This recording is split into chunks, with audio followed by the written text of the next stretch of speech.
Good morning, everybody, and welcome to Revolution Gathering. Oh, it's December 14th. Sorry, everybody. I was an hour late today. Usually I am like Sunday mornings. I don't have to set my alarm. I'm just up bright and early, bushy-tailed. And but I do require my clocks in my room. I think that's an ADHD thing, is like I've always got to see the time. And for some reason, I put the laundry in front of the clock. And this morning I didn't check it. And I woke up and I was like, oh, I'm sure I got plenty of time. And I moved over and it was 10:45. So I was like, well, I don't want to do my talk today all sleepy. We did have a fun day yesterday, so I guess that's part of the reason. My daughter had a choir recital, and that was really fun. And the whole group went out there and did that. And their mom was there, and I was there. And my daughter's teacher came out to see her. I thought that was really awesome. Public school teacher came out to see one of her students sing in the choir and do Christmas songs. It was really sweet. Minnie had me dress in red and green, and she made me wear her. She has a a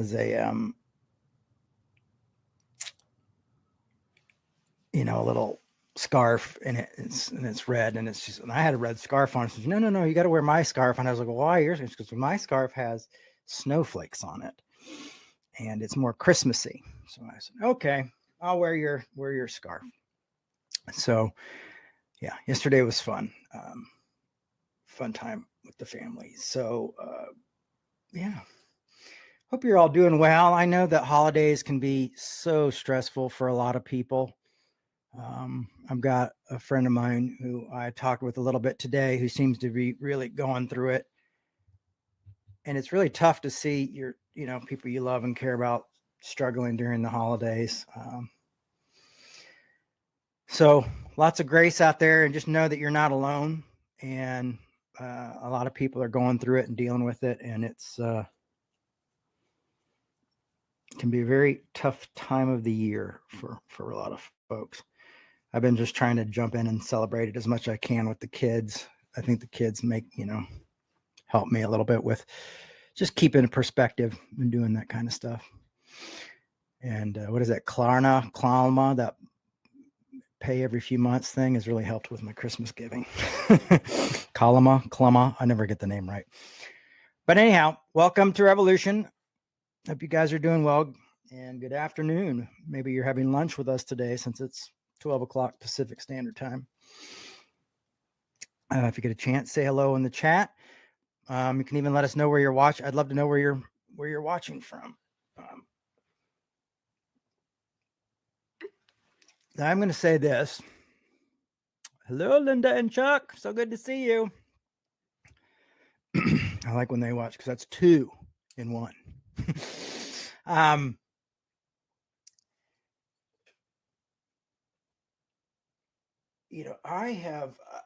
am not a fan. I don't want to be like a political show when we're talking about politics all the time and things like that. But right now, it's just we're in it, man. We're in a really, really rough time, and we're all going through it. So I guess we have to just kind of live with it, radical acceptance of where we're at, and live in the moment that we're in right now. Did you guys like last week when I was in my room? I had my little punk rock. I looked really punk rock because I had like the God Saves the Queen thing behind me and all the PIL stuff. I was like, oh, that's not a bad backdrop. In a pinch, maybe I'll do my extra punk rock talks from there. Oh yeah, so this is going to be my last talk as a 40-year-old. Next time you see me, I will no longer be in my 40s. So that's exciting. I will be turning 50 on December 18th. So I can't even believe it. You know, I always think the oldest I ever felt, I was like 23. At 23, for some reason, I thought I was really old. But 50 is starting to feel a little bit weird. All right. From Columbia MD.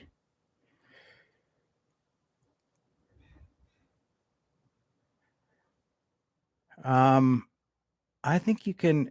Someone asked a question. Can you give grace to someone who hasn't accepted their guilt?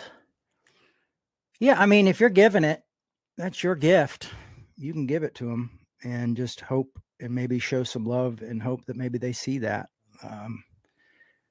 That's a you know, a hard road. Yeah, I think sometimes that's how we have to give grace to people, you know. So that's a lot. Oh no, 75 in January. No, I don't believe that. I don't believe it. I don't believe it. Well, I hope to be sitting here. I guess it'll be like, I'll probably be like a hologram in your house by the time I'm 75. Or we'll have gone back to TV and stuff like that. And we'll be meeting in, or we'll just be fighting robots like in Terminator. Who knows? God willing, and the creek don't rise. So yeah, lots of stuff going on. You know, I've been doing my after school work and I'm really enjoying it. It's fun, especially watching the kids are all so excited for the holidays and the poor teachers are so exhausted. But I do want to just say I really appreciate teachers. I mean, my daughter's teacher, you know, her last teacher also came out once to one of her events, and you know, teachers get this bad rap. You know, people are like, oh, they're trying to get our kids to be liberals or whatever. You know, and it's like, no, these people are trying to teach your children to be kind and loving, and they're trying to do their job, and they don't have time to turn your children into much of anything because they're all exhausted. They are exhausted group of people, and they have overcrowded classrooms and not enough supplies, you know, and they're having to ask parents to bring in supplies and bring in snacks and do all these other things. And teachers are underpaid and overworked. And I'm not sure why we allow the people to continue to vilify some of the greatest people and some of the most important people on, you know, them and nurses, you know what I mean? Like those are people who we should be celebrating and encouraging and to be better paid and to be better cared for because they do so much for us and so much for our children. This whole thing, it's like when the masks became politicalized, you know, during COVID. I mean, it's just we're so petty. We are become such petty people, and we just put this like political propaganda above humans, and we've got to stop doing that crap. It's just got to stop. It's just we got to reclaim our humanity. So what we're here doing at Revolution is we're trying to reclaim the church. We're trying to start a reformation in the year 2026, I guess.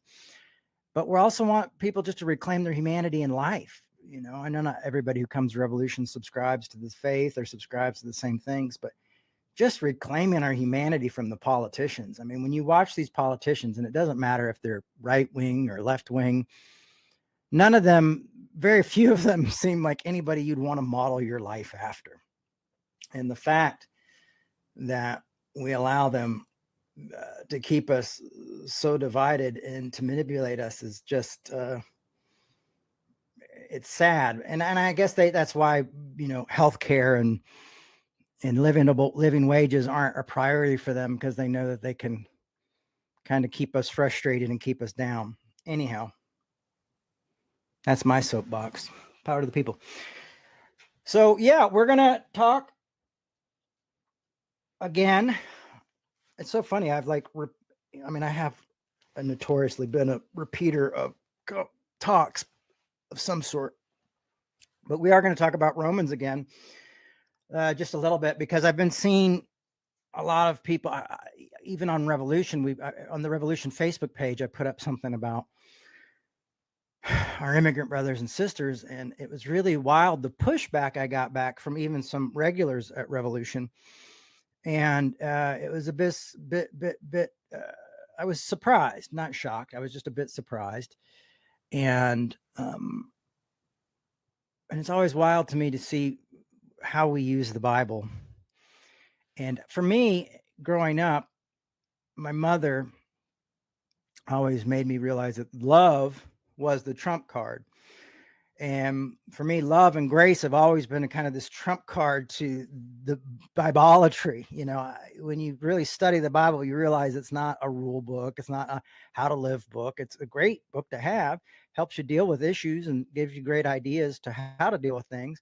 But sometimes it doesn't give you the best directions or the best ideas, because you're looking at things that were written 2,000 years ago to certain people, and they're not dealing with the same things that we're dealing with. It's just the perspective there. But when you turn it into some sort of like sacred, holy book, when you turn it into like a law book and things like that, then it becomes, you're having to make things work for it. And that's often what people do. It's like when lawyers are going like, I found this law for back in 1827 that never got taken off the books, and I think we can use this. You know what I mean? It's like people are using it as a law book, rather than, a book that helps us figure out problems, like more like a math book,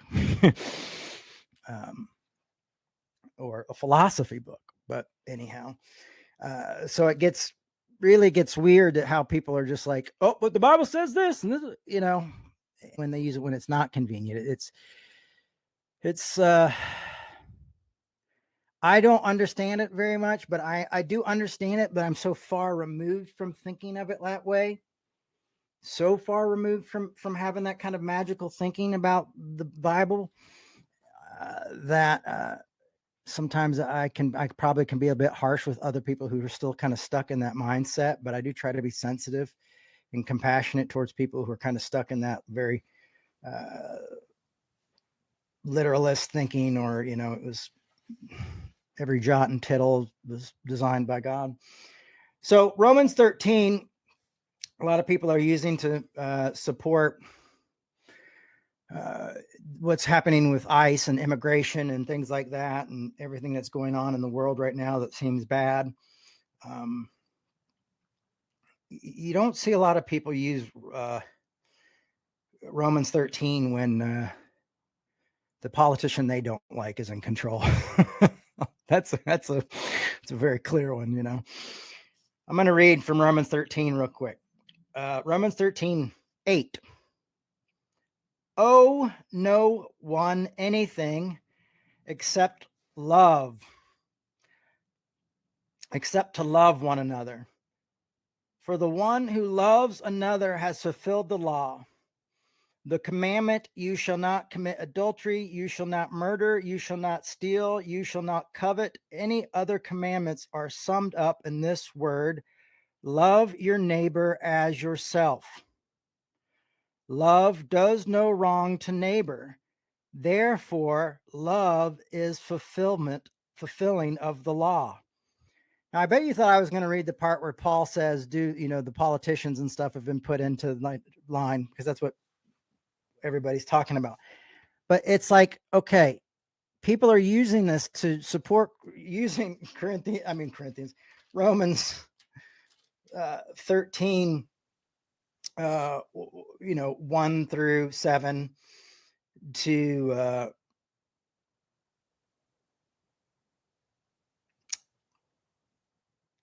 justify cruelty in a very blanket way. And we're going to take this apart today. So if you're having a conversation with anybody who brings this up, you can say, well, let's look at this. All right. You'll have the answer. You'll have some answers for them. You'll have some pushback for them. You'll be able to disagree well with them. And that's what we're talking about. It's not like, oh, you're going to own them and you're going to drop the mic and be like, woo. Not saying that.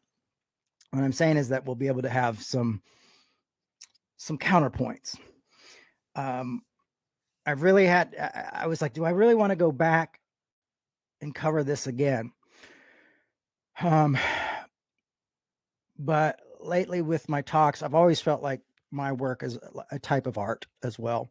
And so when something kind of continues to come to me and kind of push me and haunt me a little bit, I feel like, okay, I'm not done with this. This isn't a finished work. So I've got to kind of rehash this, no matter if I did it yesterday or I did it 6 months ago or 5 years ago. So that's what we're going to do. But I think it's important to look at Romans 13:8, because this says, reminding people like, oh, so loving your neighbor as yourself, love does no wrong to your neighbor. Therefore, love fulfills. Then you have to ask the question once again, well, who's my neighbor? And is a blind allegiance to the government or anything like that? Is that loving my neighbor as myself? Is watching what's happening to my immigrant brothers and sisters? Is that loving them as myself? Was this how I would want to see my family? Oh, I didn't break the law, Jay. It's like all of a sudden everybody loves the government and loves the law. I mean, it's just really very inconsistent, and that's what bothers me.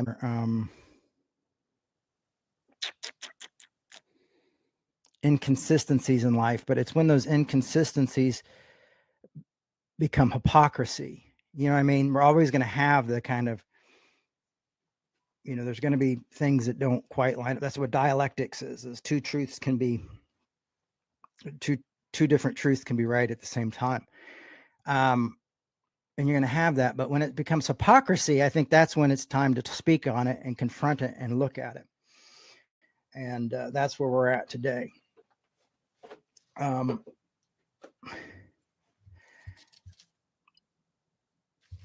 If you want to read Romans 12, 1 through 7, go ahead and do that on your own time. I might do it today. I don't know. Well, let's just see how it goes, because I really just wanted to kind of take it apart. One of the things I'd like to say, as someone who's been doing this for so long and spent so much time in the Bible and really very Paulinian, which people are often surprised that I'm very strongly Paulinian in my teaching. I mean, if you attend Revolution, you're not surprised by that, but often people don't put grace and love and compassion with Paul, often because they don't really understand Paul, or they don't realize that there's reactionary Paul and false Paul and letters that weren't written by Paul claiming to be Paul and that type of things. But one of the things I feel like I've learned about the Apostle Paul is you are able to disagree with him. I mean, Paul said that God has no favor of man. No one is favored. And so sometimes when I disagree with the biblical text, not even just Paul,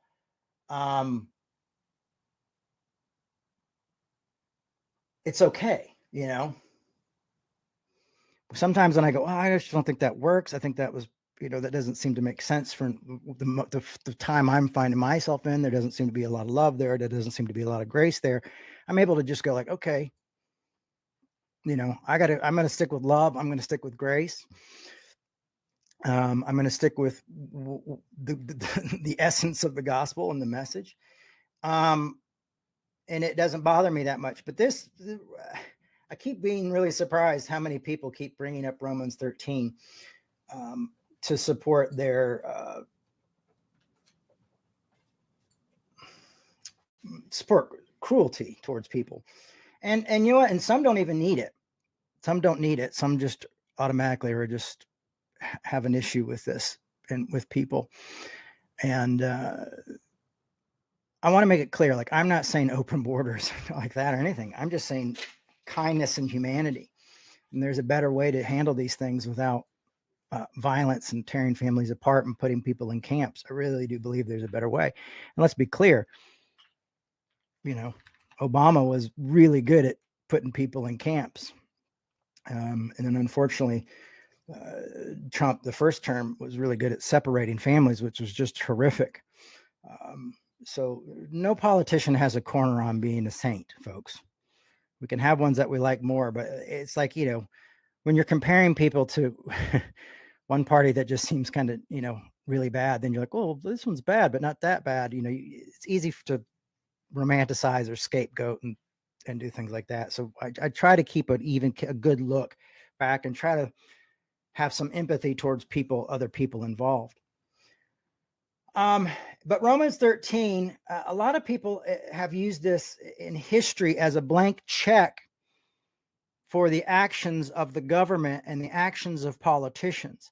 And it has a very long history of being used to hurt people and to keep people in oppression. And so there should be a big warning sign on this. And so that's why I've spent some extra time this week really diving in and looking at it and kind of taking it apart, and not just saying, like, I think my last talk about Romans 13 was just like Paul really missed it on this one. But also I think we covered it with a little bit more detail than that, but that's how I felt. But this passage has been historically misappropriated to justify absolute obedience to an oppressive state. So this Bible that we act as so holy and so wonderful and so, is got a lot of issues and is often used to damage and hurt and tear people apart. Obviously, if you're here listening to this, you're probably familiar with that, and you've probably gone through that, and that might be why you're listening to Revolution.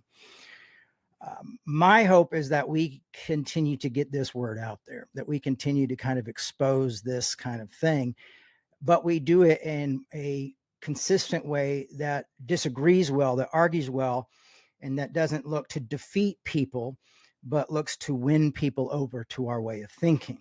Is not looking to destroy people. That's often my issue with a lot of people on the more progressive side, is I find that sometimes they're so angry, they want to own people, they want to tear people apart, they want to take them down.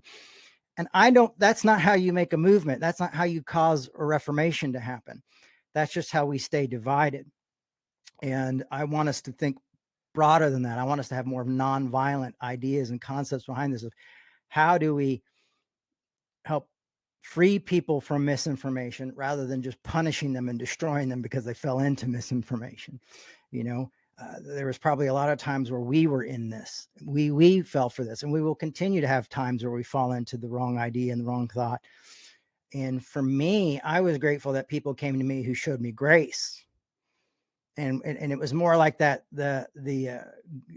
like I found someone who was a good Samaritan to me, and saw me stuck in this legalism and this self-hate and this thing. And they were very gentle with me. Hey, this is going to take time. We'll have lots of conversations. You can ask me whatever you want. You can accuse me of whatever you want, but we're going to talk this out, and I'll help you. I'll show you where this stuff is in the word. We'll talk about this, and we'll dissect this, and you can unlearn what you have learned. And so my friend D.E. Paulk was one of those people who was very patient and kind with me when I was like, you're just trying to justify your own sin. That's how I thought about grace for a long time, and allowed me to undo this. And it was such a slippery slope that here I am 30 years later, still talking about this grace and this thing. So my hope is that we're able to do this for others, that helping people get set free from legalism and religious hate and religious bigotry and things like that is helping them become free of misinformation, and helping, them change their mind or repent, if that's a better word for you. I think that's what we got to do. And that comes from learning, being educated, and being able to have those conversations and answer those questions with compassion and love and caring, rather than just like, I'm going to take you down a notch. I mean, I understand there's sometimes people need that little jolt, oh, okay, I never thought of it that way. But they also need people who are willing to stick there with them and love them through it, and be patient with their ignorance as they learn. I mean, imagine if you were a teacher, they're teaching kids who don't know what they're going through, what they're learning, or if you're a therapist, or you've taught any type of class or taught anybody how to do anything, that it can be a frustrating thing and requires a lot of patience. And I believe that's why in the fruits of the Spirit, patience is a big part of what we do. I think that's why in another 13, Corinthians 13, Paul talks about, love endures. It doesn't give up, doesn't demand its own way. It kind of takes the time, it listens, and helps grow. And I'm grateful that I had somebody who was willing to do that with me. And I hope you are willing to try that with some folks in your own lives. Romans 13, again, this is, the one that says, let every person be subject to the governing authorities, for there is no authority except from God, and the authorities that exist have been instituted by God. Therefore, whoever resists authority, resist what God has appointed to those who resist will incur judgment. So this is what people are basically telling us when we go, well, I don't like ICE, where is it there? I want to get rid of this. I think what we're doing. And then they're like, oh, you're fighting against God. You're in rebellion, son. And I get that so often. I was having a conversation with someone yesterday, and then they ended it with, they couldn't prove their point. So they're like, little Jamie. It was really bizarre because I haven't gone by Jamie since I was about 13 years old. People are strange, usually, you're getting to them though, if they rebuke you in the name of Jesus, or they start calling you names or treating you differently. This Romans 13, it has been used to defend slavery. Leaders in the apartheid South Africa used it to justify what they were doing in apartheid. It was been supported it's been used to support Jim Crow and segregation, even by, people. I'm sure Romans 13 was brought up to people like Martin Luther King and folks like that quite a bit. I mean, could you imagine? Can you imagine that? It's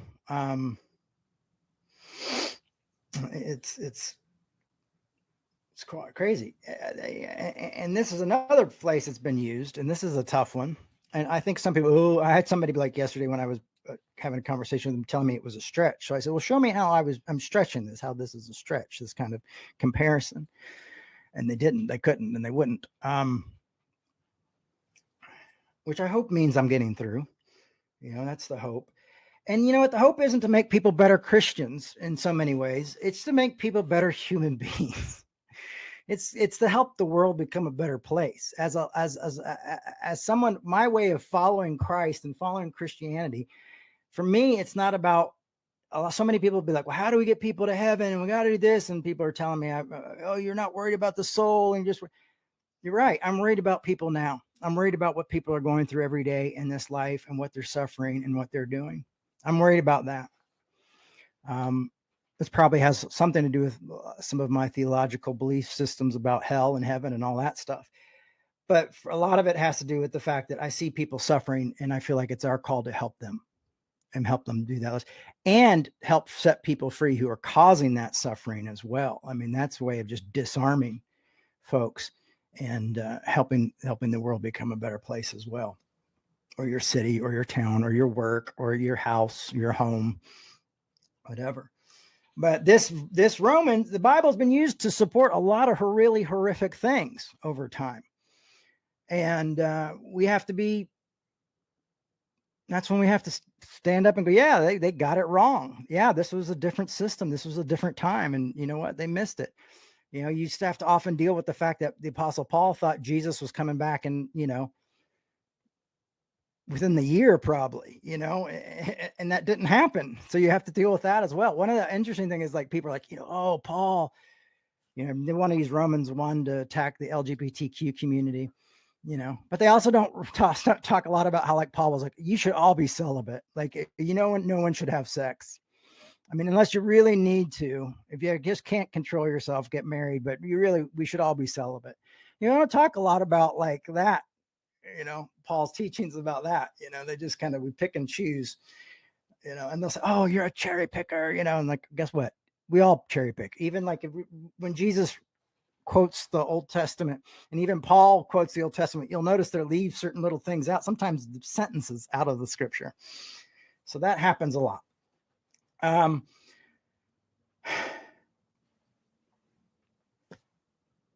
This was used, Romans 13 has been used by Nazis, collaborators in Germany, to silence dissent and demand submission to the Nazi party. A lot of folks was arguing Hitler was authority was divinely ordered by God because of Romans 13. So obviously Romans 13 is misused. We've gotten it wrong. It doesn't work. Because if you could,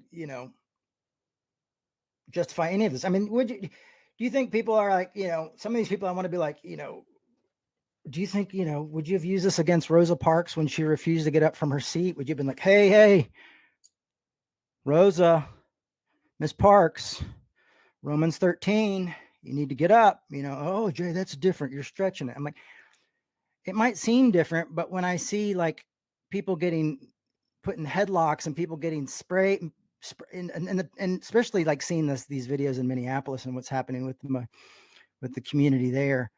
I saw this young man who looked like he was from Somalia being headlocked and beaten down. And they find out later he's, he's an American citizen, and they're judging people by the color of their skin. I'd say we're not far off from those times, folks, that we're still in the fight. We're still trying to make, we're still fighting for real equality in this country, and at least for humanity, at least for a better way. You think being 2025, living in what between us and China, but I think we're we are the richest country in the world. I think it goes back and forth between us and China. We would know how to be civilized. We would be, at least our government would know how to be civilized and not treat people like animals and outlaws, and at least, not denying them rights to the process of the courts and things like that. But it's just not happening. So Romans 13, unfortunately, has been used to support uncritical obedience. Now, let me tell you, context, as I always say, is crucial. Context is extremely crucial, and I think we need to look at that. I'm going to read real quickly how I think Paul would have said this, and this is how the talk came to me. So usually my talks ideas are hit me like at night, in the middle of the night. I will be like just about to fall asleep and something will hit me. So I try to keep notebooks around, of course. Luckily my notebook was right by my bed. And so got up, turned on the light, find my glasses. I used a gray paint marker, so forgive me if it's a little bit harder to see, but I was like, I got to write this down. But if Paul knew we were using his words to justify the cruelness and trauma of our brothers and sisters, cause trauma on our brothers and sisters and their children with his words, he would be the first to remind you, you are not followers of Paul, if we're using that as an excuse, or any man, but you are followers of Christ. And Paul had to remind people that you're not some say I'm a follower of John, some say I'm a follower of Peter, some say I'm a follower of, Paul. And Paul's like, no, you're not followers of men. Yet we'll use these men's words to nullify the words of Christ, the very person they were following, to nullify loving our neighbors as ourselves.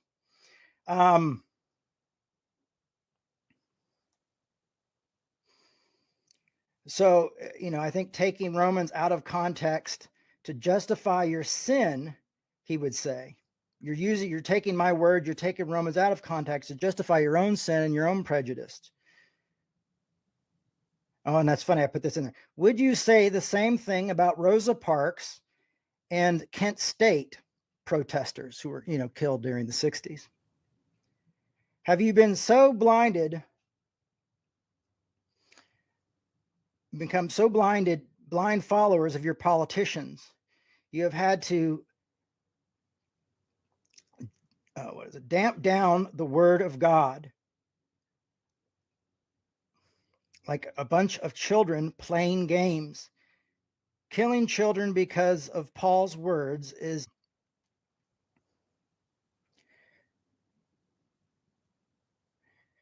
killing children because of Paul's words is okay if they're from the wrong place and have already been born. You see, people, you would use this to support wars and support bombs and support us sending billions of dollars to other countries to drop bombs and kill innocent children. Oh, well, those children aren't Jewish children. They're not ally children. Well, think about how a lot of conservative Christians treat children who are alive. They seem to really care about abortions, but they don't seem to really care about the lives of the children and the help of,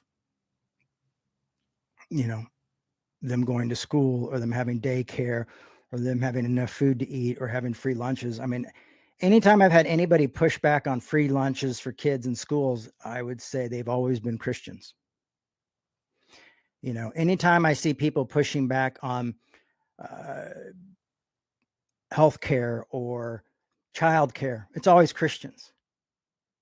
And folks, that's just not Christianity.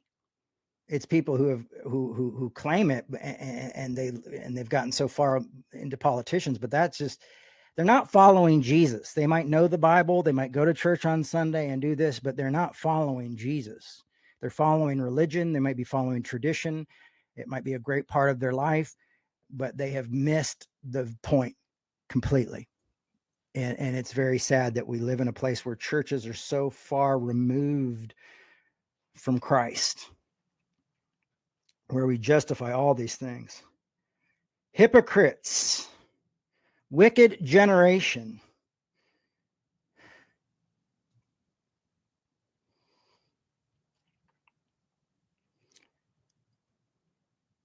Using God to defend the murder and mistreatment of humanity. This is truly sin of the most wicked. Now, this is what I wrote down, and I was kind of taking it from how I think Paul would have wrote about it and what Paul would have said about it. How dare you do this? But let's look deeper into it and see if we can find it. I'm using 2 notebooks for my talks now to get a really big one because I'm getting old, folks. I'm turning 50. Turning 50 on Thursday, December 18th. So context is crucial.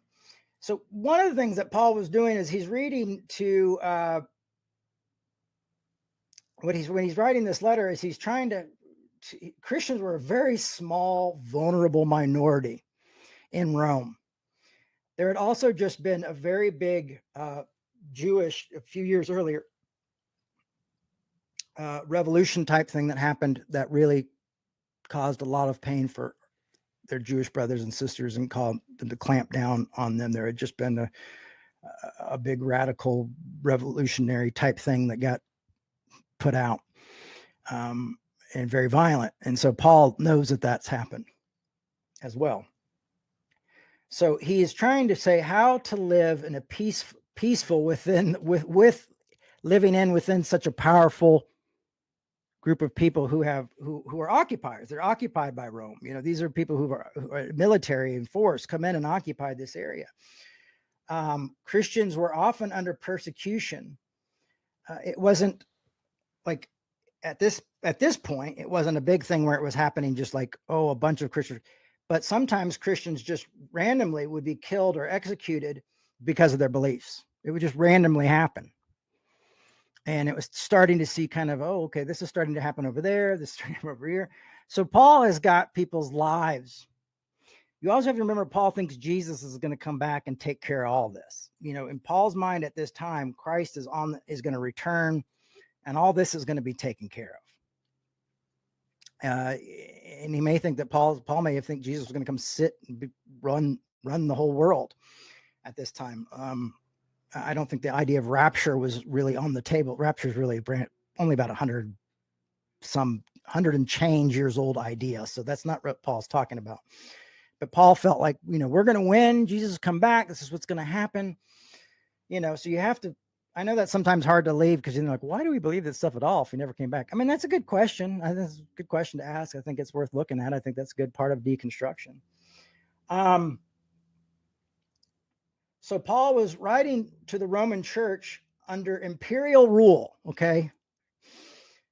Likely he's encouraging peace. He's trying to encourage a peaceful coexistence with these folks. He's encouraging an often persecuted group living with a hostile empire. Partially too is that Paul was nonviolent. Paul did not believe in violence. Christianity for the first 300 years was nonviolent. So Paul also doesn't want people rising up in violence. And that's another part of that text. He was trying to make the powers of be calm. See, Romans was written out quite often. This is what the scholars believe, is that Romans was written out hundreds of times and passed out all over the place. And he wanted to get this to Rome. It was very important. So he knew the likelihood of it following into a Roman soldier or a Roman emperor, or any of these people could get this and see this.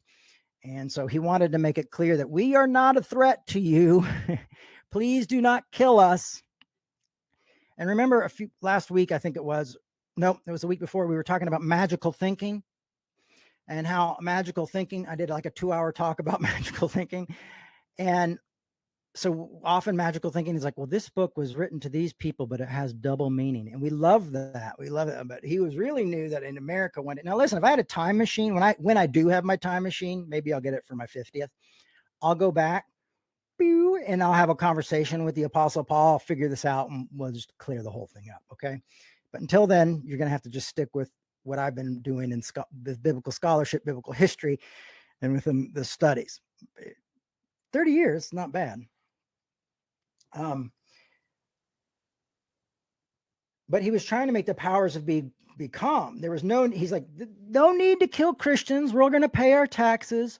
We're not going to rebel. We're not going to do these things. So everybody can remain calm. This isn't going to happen. We're not opposing them. And so,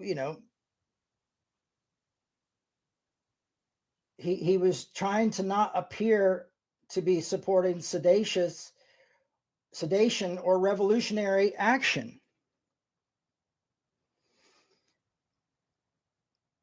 He was really working to not invite unnecessary attention to the Roman church. So if I put this in there, they're going to go, oh, okay, well, these guys are going to pay their taxes. They're going to listen to us. They think we're from God. So we're good. Maybe we can hire some of them as tax collectors. Like, remember that guy, Matthew? Yeah. Well, whatever happened to him? So there's that. There's the other thing. But he didn't want the Jewish Christians and the Gentile Christians to be seen as a threat by Rome. So he was removing targets from their head. Okay. And the fact that we have to explain this and then I have to go through this, to me sometimes seems a bit much. It seems like we could really understand this, but the fact is we have so many people using every tool in their arsenal to support oppression or to support their own prejudice or try to want some sort of perfect world that it's in their mind, that they're having to pull out all this stuff. And we're going to have to be the ones that remind them, like, that you're being a bit delusional here. Like you're literally, choose any letter written to to a place, to Rome, or any person who wrote it, and say like, okay, well then let's see what happens if we try to make this letter good for everybody. Just blanket law, a blanket check, a blank check, a blanket check for everyone. I mean, also the irony of Paul creating a new law for Christians. Paul was not a big fan of the law, and we know this. He was like, I'm not going to try to dismantle it, but I want you to know that the law doesn't do anything. We've been set free from the law. If you want to fulfill the law, love your neighbor as yourself. And he says that in Romans 13. That's why I started out reading that part of Romans 13 and 8. It's clearly there. Like, this is what's important. If you really want to fill the law, I mean, it's as though he's like, here's this thing that we're going to satisfy the leaders, and the people around you, and we'll keep you guys safe. And here's the part to really remember is that faith expressing itself in love will cover all of this, so you guys just got to love each other. That's really amazing, right? But the irony of Paul creating a new law for Christians is insane. And it's just wild that we rebuild the law. And we even have now, we have Christians and religious teachers and preachers and all these podcasters and all these people that I see all on YouTube and on all over the internet, claiming that Paul has written into our Christianity laws that would have us serving unjust governments, laws that would have us defending slavery and apartheid and segregation and that type of thing is wild, insane. And that's why I worry about what magical thinking leads us to, not being practical, not wanting to just, I want to understand the history and the context. People just, it's so funny sometimes to see people, they will mock context, they will mock scholarship. And let me make it very clear. Apologetics is not scholarship. Apologetics is magical thinking. It's trying to force it all to work together. It's trying to force it to be true, even when the evidence shows otherwise. So it's an anti-evidence based way of thinking.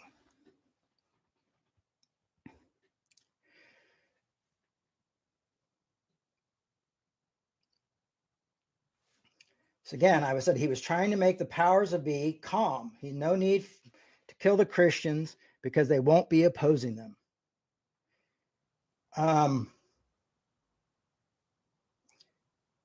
As I said, Paul's not going to be putting new laws and creating laws for Christians unless it has to do with love God with all your heart and equally as important your neighbor as yourself. Because Paul had a call to nonviolence. He would often say, do not repay evil for evil. And what I see happening on the streets in our country by ICE is evil. And people justify it by saying, well, they should have obeyed the law. And I'm going, like, are you really serious? And then, well, because I'm a pastor, Romans 13. I'm just going, God, you just be like, I'm going to just shut off all of my social media and I'm going to go live in a cabin in the woods and just eat mushrooms and drink water from this creek.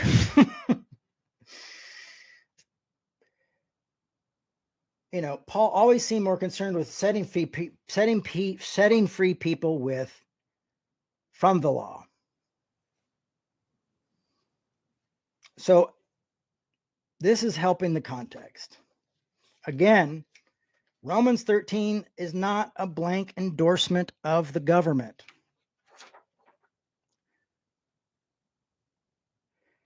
Now, how is this different for us? How is this different for us as people in the United States or the United Kingdom or different places? Now, not all of us have freedom of speech and things like that. But let's look about how is this different for us now that we've seen this part of Romans kind of explain. How are we different? We don't need an Apostle Paul to tell us to try to, hey, I'm going to keep you guys from being killed and fed to the lions and used as lamps at Roman parties. Because we, unlike those under Rome, have a freedom here and freedom of speech, and a call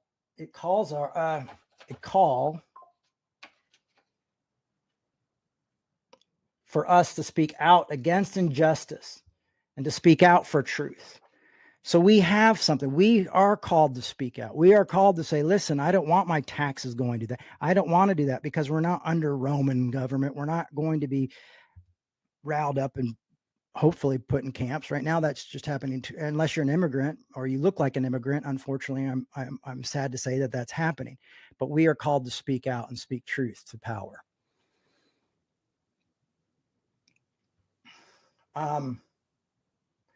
So we have got to say that we will no longer, allow the words of Paul, the words of Christ, the message of the biblical message of Christianity, defending cruelty and supporting the hating of others. We're not going to want to see it used to draw more lines and sowing more discord amongst people. Because right now, that's what people are. It's sowing discord. It's sowing those things. It's saying you suffer in silence. Do not speak out for justice. Do not speak out for the other. This is what this is what people wanted to do to Dr. King. You know, like, oh, Romans 13, stop talking out. Obey the law. God put him there. Be quiet. You know, we're not going to fight against slavery. Romans 13. I mean, this is a verse that, if misunderstood, is a horrific weapon for cruelty and tearing people's lives apart. And the fact that we don't see it, and people are like, well, this is different. It's a stretch. And I'm like, how is it a stretch when we see the violence on TV? We see it online every day. We hear the horror stories. We hear about people dying. We hear about our government going after all these people and tearing them apart. And yet we're going to defend the powers that be rather than the least of these. Oh, because I don't want to hear somebody with a different voice. I don't want to hear somebody who hasn't assimilated. You know, I had somebody yesterday arguing with me, well, these people haven't assimilated to this. And what about their different thoughts, or what about their different religions? And they don't like gay people, Jay. Well, what about that? You know, so they try to go, oh, we're going to be tricky, and we're going to, hey, Jay, these people don't agree with your stuff. What happened? You know, what do you think those Palestinians would love your gay friends? You know? And that's the thing, is they think like, oh, okay, well, their religion is bad and it makes me feel bad, and they do hurtful things to people that I care about. So yeah, just blow them all up. You're right. Yeah, just put them in, you know, just put them in camps, get them out of here, send them to the third country, you know, where they're not from, send them back to places they haven't lived since they were 5. Yeah, okay, that you talked me into it. No, we're called to love our enemies and be kind to those. Jesus's legacy is literally loving the other. You know, and we're missing it because we keep wanting an asterisk by that. We are all that lawyer being like, who is my neighbor? We're all asking that question. Who is my neighbor? We're all listening to the least of these and being like, okay, did you get, who did he mention? Okay, so whoever's not mentioned in when he said the least of these, let's write that down. Let's write that. Oh yeah, because yeah, did he mention? I don't think he mentioned immigrants. Okay, so we don't have to treat them. We can. No, all right, cool. You know, and God respects borders. Yeah, I mean, I read Roman. Yeah, so we do all this stuff to kind of just try to justify, like, all of a sudden it's like we become very legalistic in every word and and then we're looking for loopholes all over the place. Where are the loopholes? Who are these people who can I be cruel to? Who can I ignore their suffering? Who can I, you know, how can I support, you know, it's the hypocrisy in it is astounding. And that people don't see it. And the hate behind it is the hate that I see happening, coming out more and more, and the racism that I'm starting to see more and more online, and that it's not even against the rules of these giant corporations that are doing social media. People saying horrific words and saying horrific things about humans is just, it's astounding to me. And how many Christians get on there, because I'll go look some of these horrible comments. Sometimes I'll click on just to see, like, God is my Lord, I follow King, the King of Kings. You know, you're going like, no, you don't. You know, only in words. Growing up, people always talked about, well, I want to make it very clear before I jump into this next part, but we have opportunities that people under the Roman rule did not have, and we must act. It's not only our right to do so, but I believe a mandate from Christ. You know, and Paul was constantly, like when the Galatians, which we'll go to in the beginning of the year, was constantly trying to get people to live together and respect each other's differences. You know, he didn't say like, okay, well, if the Jewish Christians don't assimilate, if they keep, you know, if you guys keep, all he said is you don't have, what did he say? He said, you don't have to get the Gentiles to assimilate to your way of living in order to be Christians. You guys can still celebrate certain holidays. You can still, you know, do all those things, eat certain ways, not eating certain things, but you can't force that you can't force the Gentile Christians to assimilate to your way. You can't do that. That's not what Christianity is about. You can do what you want and realize that has nothing to do with your faith, but it's your tradition, and we can respect that. But you two have to live to learn together, even within your differences. And everybody's talking about assimilation. It's like, what has happened? It's like living in a movie. Like we all assimilate here. What did you do? Right? Okay. It's hard for me to understand. And if we want to see people change, that comes through disagreeing well, having tough conversations, sharing books, sharing life together. It's hard work. That's why nobody wants to do it. That's why we all want these simple, like, Romans 13. We don't want to do it. We don't want to go in there. We don't want to do the work. We don't want to spend time with people. And, life's too busy. We're all trying to make ends meet. We don't have time for that shit. So, we'll just come up with something really cute to say, or we'll just sit online and yell at people.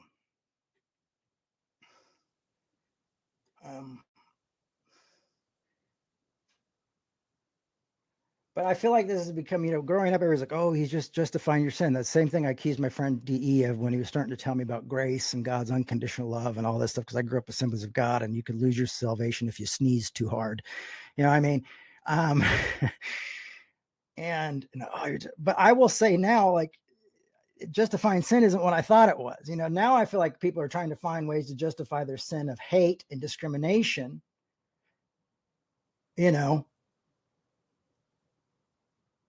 to insist that people to assimilate to our way of life has become this more of our justification of sin. Because sin is separation. If you study Paul Tillich, Paul Tillich's one of my favorite philosophers and theologians, sin is separation. What do you say? Grace is reunion.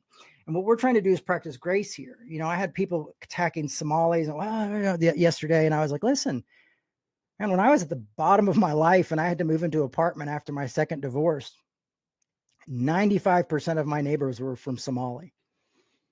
And you know what? They're just like other people. There's some people from Somali who are assholes, and there's some people who are angels and wonderful and great and helpful. I had a Somali family that lived across from me, and I thought, they're never going to accept me ever. And then the next thing I know, the dad goes in and goes, listen, if the kids want to play, our door's open and we can keep it open when they come in. Like, he knew, like, hey, I know we're different, but if your kids want to come over, and I was like, okay, well, your kids can come over to my place too. And so they would come in, they'd be playing with my name Milo's toy. They'll be playing, then they go over there. And, it was like, and I thought, this isn't gonna, they probably look at me and think I'm, covered in tattoos and, shaved head. They probably think I'm some sort of racist or something. And no, it's wild when you share, like, just even like a laundry area together, how you get to know people. And when you're in a community and you're trusting people from completely different ways of life and religions and faith, and we're outside together, if one person had like a remote control car, things like that, all the kids come out and you play with it and talk about it. And we're talking, and the parents are talking, and, we're all out in the backyard if it's a nice day. And, and it just,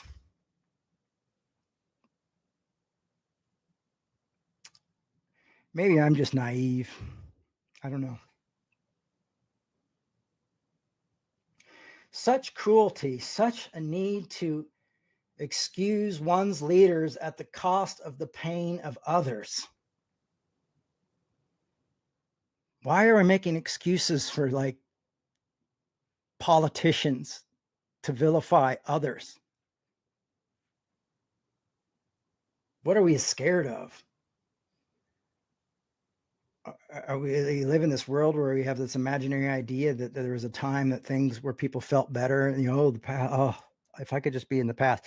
I'll tell you, I have like great memories of having Christmas with my sister and my two nephews and my mom in Minnesota in a small hotel room when my dad was in prison. And I can look back with that in fondness, but I can also know that when I was in reality, I was in a lot of pain because my dad was in prison, and we were all together. That was tough.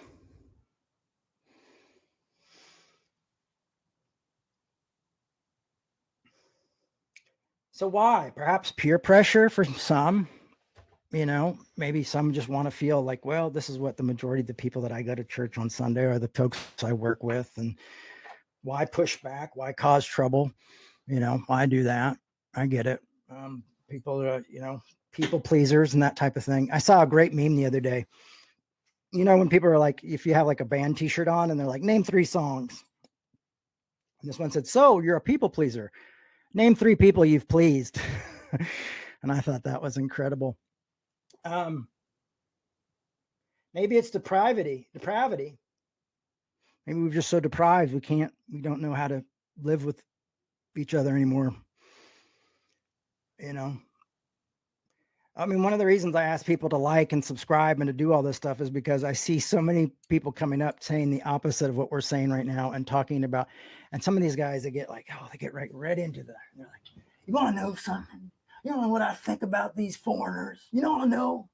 It just gets me. Or I don't know. Just call me crazy, but I just think these people should go to jail, and it's like, and they're like, and you see these people, or you see these guys with like $1,000 sets who are like, let me tell you why foreigners are bad and women shouldn't vote, So when you guys like and subscribe this stuff, and when you follow, if you sign up for YouTube and help that, it helps get us out there to kind of combat some of that stuff. Allows people to see different types of Christian, not just, for some reason, conservative Christians have really nailed.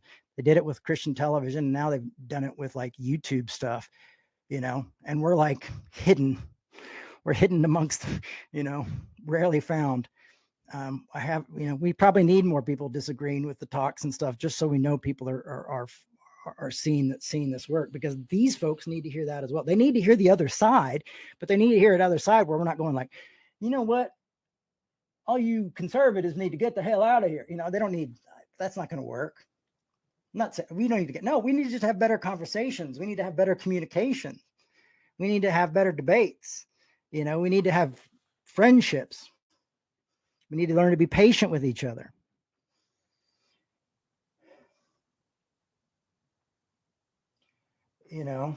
Maybe it's, extreme moral corruption.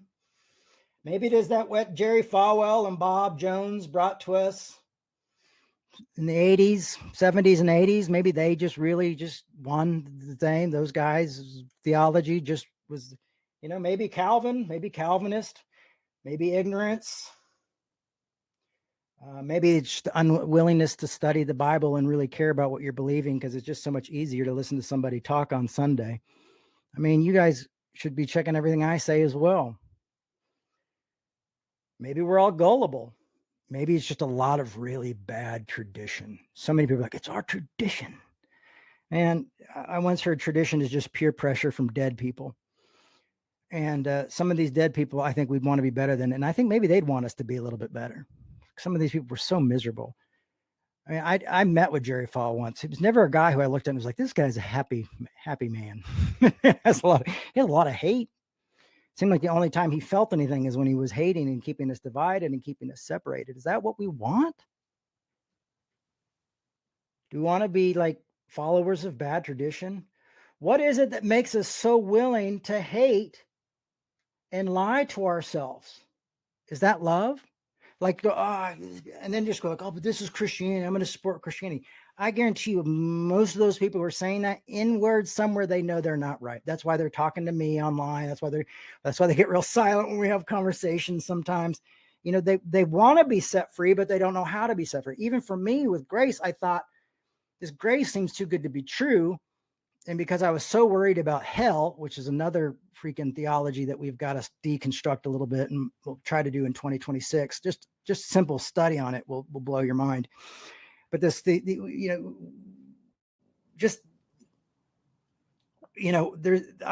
just thought like, oh, this is too good to be true, because I've been so much bad tradition, so much bad theology had been, God hates you, God is watching you, God is waiting for you to fuck up. That was my whole life. And then I was afraid to let it go, because what, I'd be like, get in trouble. And the fact that I didn't get in trouble, you're accepted. You are accepted. That's why we read Paul Tillich's sermon. You are accepted over here to help people realize you are accepted by that greater than yourself. Having different ideas, challenging yourself is not going to make you unacceptable. It's going to help you grow. You know what? And you can challenge yourself. And sometimes you might find, oh, that challenge didn't work out. It was wrong. You don't have to give in to every new idea. It's okay. We should be able to look at different thoughts and different ideas without being, oh, I have to believe it 100%. You know, I used to always try to read books I would disagree with, especially in the mid 2000s, you know, when the neo-Calvinism was being so big. I would try to read some of these guys' books, you know, just to kind of understand where they were coming from a little bit more. The other question is maybe, do we just truly not care? But if we don't care, then why do we support the cruelty? Is it out of comfort? Is it just out of being in line?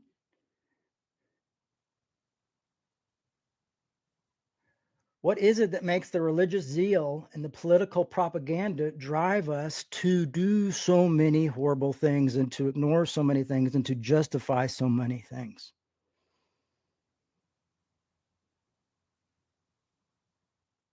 And even in the woke culture, you know, folks, look at the woke culture, the progressive culture, and the whole woke movement. We saw a hunger to cancel people, to drive out people into the darkness, to hurt them with no hope no hope for them, you know, and telling them they deserved it. No hope for the person who was canceled. No hope for that. They deserved it. They weren't going to get it. There was no restoration. There was no this. You're canceled. You're done. It's over. Again, this hunger to defeat people rather than to reunite with people. This just stop and kill people rather than reunion. And one thing I've learned from Tillich, one thing I've learned from Dr. King, one thing I've learned from Jesus, and even our good friend Apostle Paul, is it's about reunion. It's about bringing people together. It's about learning how to respect each other's differences. It's not necessarily I'm going to assimilate, but what I will assimilate to is respecting each other's differences. That might not be for me, but it might be for others.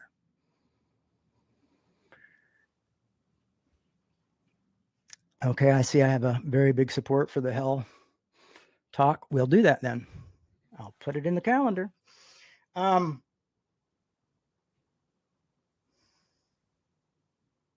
So the left doesn't get a free pass either. You know, we have to own our own side of the road, folks. I mean, you know, you have to, I feel like I'm an anomaly sometimes, but we have to own our own side of the road because it's so easy to scapegoat and be like, it's all these people. But then you go, oh, wait, you guys are doing the same things, just using different words and supporting it in different ways. You know, it's like, you know, sometimes it feels like some of these people are reacting. Some of these more people now who are in power are reacting against some of those things of like, well, I'm not going to do what you told me. Oh, you can't cancel me. Watch me do this. You know, it's like, shit, folks, we gotta figure out a much better way to live together in the world and in community, you know, and in life.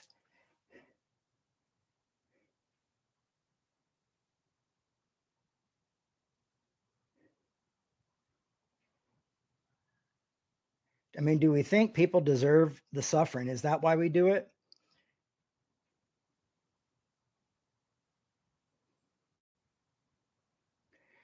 Is it projection? Is it misguided revenge? Are there something maybe so much in ourselves that we hate, or so many broken dreams within ourselves, so many things that we can't stand about ourselves, so many realities that we can't stand that we're just projecting our hate and our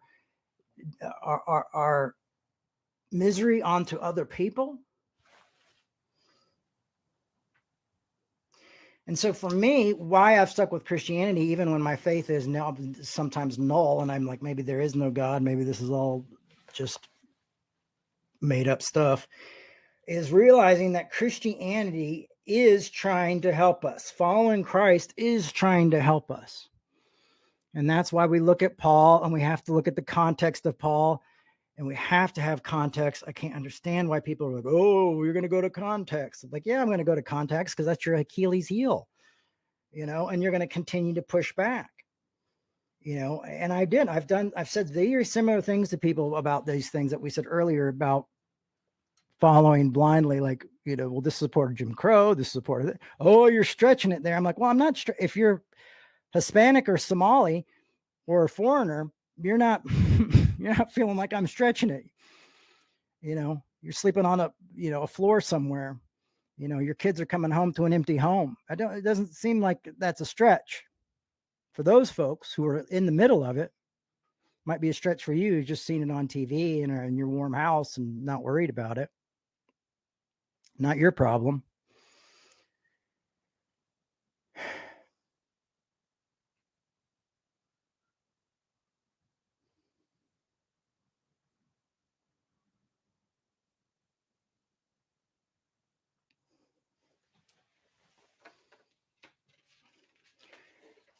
The Bible says we all fall short. Paul said all fall short of God's standard. We all fall short. No one is good. No one truly wants to do good, all this kind of stuff, but we all fall short. We all have different types of separation, things that separate us. Sin type of thing. We all have these different ideas what we deal with, but right now the church's sin is just justifying horror, and then the left overreacting and justifying more, and that we've forgotten about reunion, and we've forgotten about grace, and we've forgotten about forgiveness. What is forgiveness and grace and love all about, if not bringing people together, if not forgiving people, if not healing people when they're hurt, if not revealing the truth to those who've been deceived? It's really the basics of the gospel, folks. I don't know how much clearer it can be.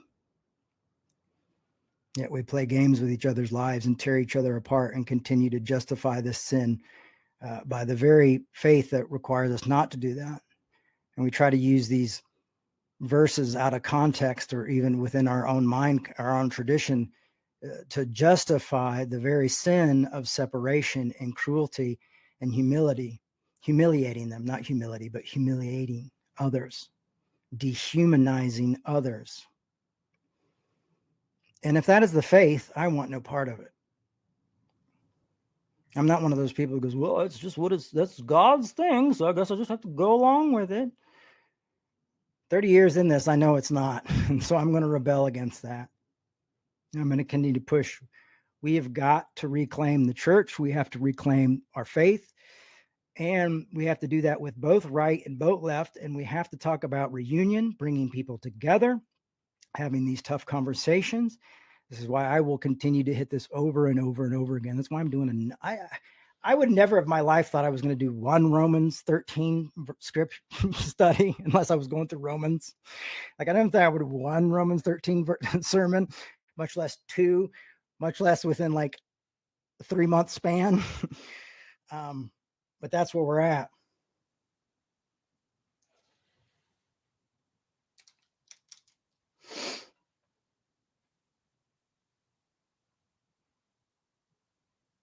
So we've got to let go of the counterfeit gospel. And I think we have to point it out. And I think we have to figure out ways to let people know that that's just not the gospel. Like, how can you see it this way? Have you not realized that verse has been used to support all this stuff? Do you not realize that Paul was just basically trying to keep these people safe until Jesus came back, which he thought was like in months to years, a couple of years, man, they don't want to, no one knows when the Father, I mean, I can hear the excuses they use, but it's almost as like you can see they get a perverse joy out of the suffering of others. Just in the same way some of us progressives get perverse joy when our people on the right suffer. Often we like it. Sometimes people, we do it with our own friends. When our own friends become successful, we become jealous of them. I mean, it's part of our human nature, and we're just trying to figure out, how do we motivate this? How do we accept the realities that's why we need grace? That's why we need these things. And how do we grow into better people from that?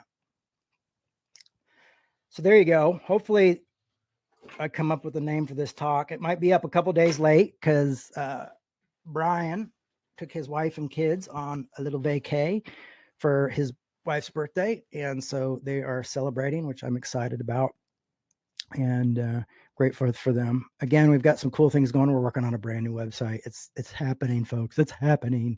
And you might be like, oh, website, what is this, 1999? Well, it's going to be just something that keeps us all a little bit more connected. And so people can find us a little bit quicker and know what we're about. It's just going to be a little bit clearer, and it's going to be able to basically be like the head of the octopus. So we can get to all these places and hear all the things and do all that. So I'm excited about that. Hopefully we're going to integrate it a little bit with this YouTube channel, and it's going to be able to spread our wings a little bit. Remember, please like and subscribe. We want to be an option for people to see Christians going on rants. I'd like them to see my rant about reunion and loving each other and figuring out how to put our differences aside and not using our faith for evil and sin and hurting others. And I'd love that to be something that comes up after they see some other person who's talking about people burning in hell forever. And, you politicians are instruments of God. Anyhow, on that note, again, hey, everybody, next time I see you, I'll be 50. So goodbye to Jay in his 40s. 40s were tough. 40s were very tough and very beautiful all at the same time, much like life. 2 wonderful children. My son was born when I was 39, I believe, but, 2 watching them raise, but I also went through a lot of hell in that time as well. And I'm glad to say I survived it and made it through. And I lost Caleb, met Caleb and lost Caleb within that time. Went through a lot of dark times. But that's what we do, is we continue to move forward and try to stay consistent even when we're walking through hell. Because a lot of you have walked through hell with me. And I'm grateful for that. And hopefully you feel that we are walking through hell with you when that happens as well. So listen, it's the end of the year. We do need your donations. You can go to revolutionchurch.com to make a tax-deductible donation. If you're like, what can I do to celebrate Jay's 50th? Please, honestly, you don't need to, if you can donate to Revolution and help us get a good budget, help us get a good kickoff to 2026, that would be grateful for that. We got a lot we're wanting to do, and we need your support. So please consider donating to Revolution. It really, really helps our work continue and be better. It makes this work better. It makes my work better when we're able to do this, and I'm able to focus more time on you and Revolution.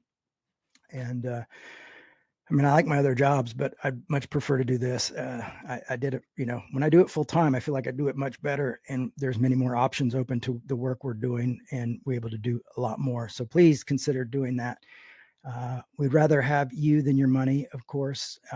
Other ways you can help us by sharing this stuff on Facebook, on Instagram, in your messages and all those things, letting people know what we're doing, letting your family know, friends know, liking and subscribing to our YouTube channel, opening up a Venmo or a PayPal so you can make a donation to our work. I know those things are kind of a pain in the butt to do, but those are all things you can do to help continue the work of Revolution and continue this message getting out there. And that's what we're going to do, is we're going to continue to fight for reunion and for a better world for all humans, despite religion, despite color, despite sexuality, despite any of that, despite difference is just an accident of birth, as John Hume said. The key to peace is learning to embrace it. And so we're going to learn how to do that. And one day at a time. Thanks, everybody. Bye-bye.